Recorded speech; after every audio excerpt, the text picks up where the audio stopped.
Olá, muito prazer e muito boa noite. Para quem não me conhece, meu nome é João e o tema do nosso artigo que eu vou estar apresentando aqui hoje é transmissão eficiente e tolerante a falhas em redes de data center. Mas antes da gente começar a falar em tolerância a falhas ou eficiência na transmissão de dados, é muito importante a gente tentar entender o que está se passando, né? Porque quando a gente fala em tecnologia em nuvem, embora muita gente ache que seja uma nuvem literal, a gente está aqui embaixo, não é consumindo aqui, né, a tecnologia, a internet não vive aqui no céu, né, não é uma coisa separada. Então, o que acontece na verdade é que cada ação, cada clique ou qualquer evento que é passado nesse caminho aqui entre você e a internet, isso está sendo processado dentro de um servidor. E esse servidor, ele não está só comportando ou só processando seus dados. Ele está muitas vezes servindo de ponte ali para várias, milhares ou milhões de transações ao mesmo tempo. Então, na verdade, o que está acontecendo, ao invés de ser simplesmente a nuvem, quando a gente está interagindo aqui, seja com o aplicativo, seja com o computador, esses caras aqui estão mandando várias informações para esse nosso servidorzinho aqui. E tem um problema, né? Porque, como a gente bem sabe, as coisas não são perfeitas. E a lei de Murphy, ela é inevitável. Então, o que vai estar acontecendo sempre é que esse processo aqui de requisição e resposta feito da gente para o nosso servidor, ele vai ter falhas. Então, em diversos pontos aqui, pode acontecer algum problema, seja de um problema físico, seja ele um problema da rede em si. Então, sabendo que a internet tem esse monte de ponto de falha aqui, a gente não pode ficar considerando que vai dar tudo certo sempre, né? E exatamente essa pergunta do artigo, e ele é bem direto: como que a gente consegue fazer os dados continuarem fluindo, mesmo que várias peças parem de funcionar ao mesmo tempo? E o artigo vai falar o seguinte: mas antes de a gente começar a falar necessariamente sobre a tolerância a falhas, acho que é importante a gente tentar entender o que é a falha propriamente dita. E o artigo vai falar que a falha, ela normalmente vai acontecer em dois lugares distintos. Então a gente tem a possibilidade da falha acontecer no node, que é necessariamente a falha de rede que eu falei, ou na camada de enlace. E aí na camada de enlace podem ser várias coisas, podem ser uma fibra, pode ser um transruptor que está danificado, então tem mais a ver com essa coisa física. E os autores vão falar em 3 desafios aqui para as DCNs, que é o Data Center Network. A primeira de todas, a resiliência unificada. Então, resiliência unificada. Isso aqui vai significar para a gente lidar com falhas híbridas, link e nó ao mesmo tempo falhando. A gente vai precisar também de redundância de caminhos, ou seja, quando uma falha acontecer, a gente precisa que de diversas formas diferentes a gente consiga recuperar. Então, quanto mais caminhos a gente tiver para, por exemplo, a gente tem o A tentando falar com o B, mas esse caminho aqui ele falha, a gente pode tentar vir para C e voltar para B. É isso aqui que essa redundância quer dizer, ter esses caminhos. E o terceiro aqui vai ser a recuperação rápida e local, porque dependendo da tarefa que a gente tem, recalcular toda a rota do que deu falha é totalmente inviável. Isso aí gera latência, gera overhead na rede. Então, quanto mais rápido a gente consegue fazer essa recuperação, é melhor. E com esses desafios em mente aí, o que eles vão propor a resolver? É o GFP-IST. Então é um esquema de roteamento que ele tem contextualização sobre as falhas e roteamento proativo, né? Então ele vai usar um vetor de falhas compacto para tentar rastrear e validar os caminhos e dinamicamente redirecionar tráfego para árvores alternativas. É parecido que eu falei grego aqui, mas a ideia dos caras é até que simples. É basicamente a ideia de que você não vai esperar a falha acontecer. Na verdade, você vai calcular um monte de rota pré-estabelecida para tentar atuar de forma proativa. É quase como se estivesse deixando ali uma rota de reserva, uma rota de fuga para caso os planos não aconteçam. E eles vão usar uma árvore geradora independente para fazer isso, porque caso contrário, a complexidade ia ficar gigantesca, né? Se falar de árvore, a gente precisa da topologia da rede. A topologia da rede aqui vai ser esse carinha aqui bonitão, que é o hipercubo generalizado. E o funcionamento dele é mais ou menos o seguinte: cada servidor vai receber um número e esse número vai ser o identificador dele na rede. Aí nesse caso aqui que a gente tem um G433, cada um vai ter 3 algarismos ali para se identificar.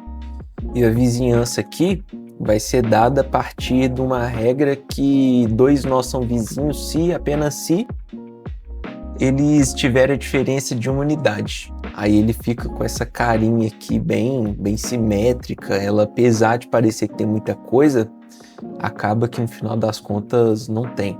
Isso aí vai possibilitar a gente de conseguir trocar a rota e sem gerar um overhead de armazenamento muito grande para estar mapeando esses caras. E aqui os caras vão fazer uma coisa bem elegante, tá? Porque esse hipercubo aqui, essa topologia escolhida, ela faz com que cada nó tenha não só a mesma quantidade de graus, como a mesma quantidade de vizinhos. Mas não só isso, a conectividade da rede vai ser a soma de todas as dimensões menos 1. Na prática, ele vai dizer quantos caminhos que você consegue ter e pular caso alguma coisa dê errado. E agora que a gente já sabe a topologia, a gente pode falar um pouquinho da árvore, porque a árvore aqui é o que vai ajudar a gente a resolver o caminho, e são as ISTs. Então as ISTs são nada mais, nada menos do que alguns caminhos independentes sem formação de ciclo para tentar chegar no mesmo destino, né? Então, se antes a gente poderia ter, para tentar chegar nesse nó A até esse nó B, alguns caminhos intermediários, né? Então, com formação de ciclo, a ideia dos caras vai ser transformar, na verdade, conseguir uma estrutura que não vai ter ciclo nenhum. Aí fica uma coisa mais ou menos assim, né? Então, 2 caminhos independentes, né? Ambos saindo de A e chegando em B. E as coisas são amarradas justamente aqui. O jump of the cat é exatamente isso. Quantas árvores aqui você consegue fazer é exatamente aquele número que eu acabei de te falar, que é a quantidade de dimensões do nosso hipercubo menos 1. Então, a gente vai ter esse hipercubo aqui e as dimensões dele menos 1 vai ser a quantidade de árvores que a gente consegue construir aí. Então, uma coisa bem eficiente. E aí, só para dar um exemplinho aqui como que o algoritmo dos caras funciona, e é bem simples. Então, a gente tem a topologia de rede aqui, né? Nosso hipercubo, que nesse caso aqui é 3x3. E você quer enviar uma mensagem do endereço identificador 213 até o 000, tá? Você quer mandar para esse carinha aqui. O que você vai fazer? Você vai passar aqui, procurar o próximo vizinho, aí tem as regrinhas lá. Você vai seguir basicamente esse caminho aqui, tá? Então, seguindo as arestas do cubo ali, como cada nó precisa saber somente quem é seu pai, a gente já tem um caminho aí pré-definido, tá? Aí a gente sabe agora como que os dados são transmitidos, como que as falhas são tratadas. E aí os caras vão utilizar um vetor. Tá? A gente pode pensar aqui no vetor de bits mesmo, onde 0 vai significar que tem uma árvore disponível ali e 1 vai significar que não tem.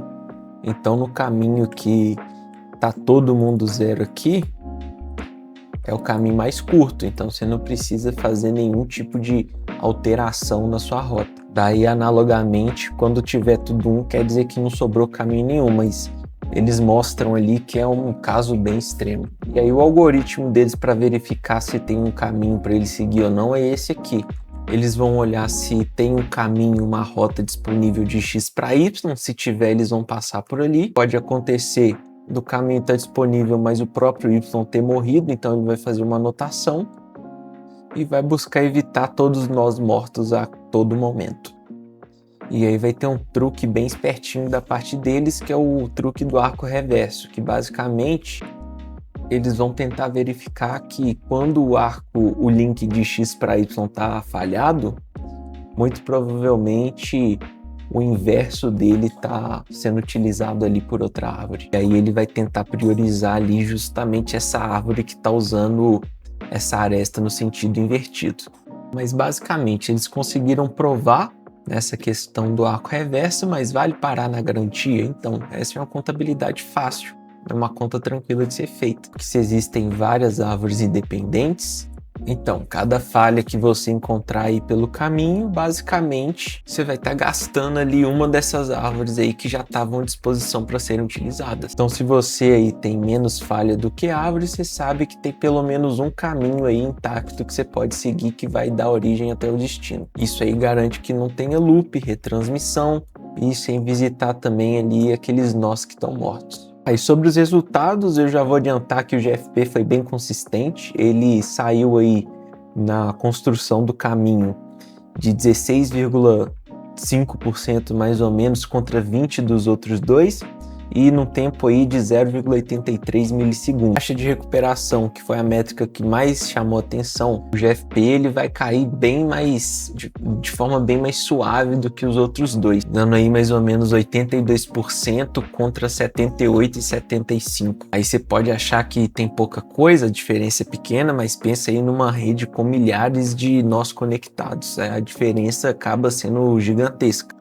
Tá? E o custo disso aqui, cara, basicamente vai ser o custo de tentar armazenar todas essas tabelas aí de roteamento. Eles vão falar que cada nó pode guardar só o que foi interessante, então não precisa, óbvio, guardar tudo, justamente porque os nós vão crescer ali de forma quadrática. Os autores também vão ser bem honestos quanto onde e como usar, né? Eles basicamente falam ali que a GSP ela vai encaixar em topologias conhecidas, como FAT-Tree ou B-Cube, Decel, por exemplo, mas ali você vai precisar construir as árvores, tá? Então não é plug and play. E aí, para concluir, o GSP ele é uma solução, tem bastante potencial. Distribuição de rede é isso, não tem resposta certa, o que basicamente a gente consegue encontrar são políticas. E isso aqui é uma solução que tem um embasamento matemático bem legal. Abraço aí, valeu!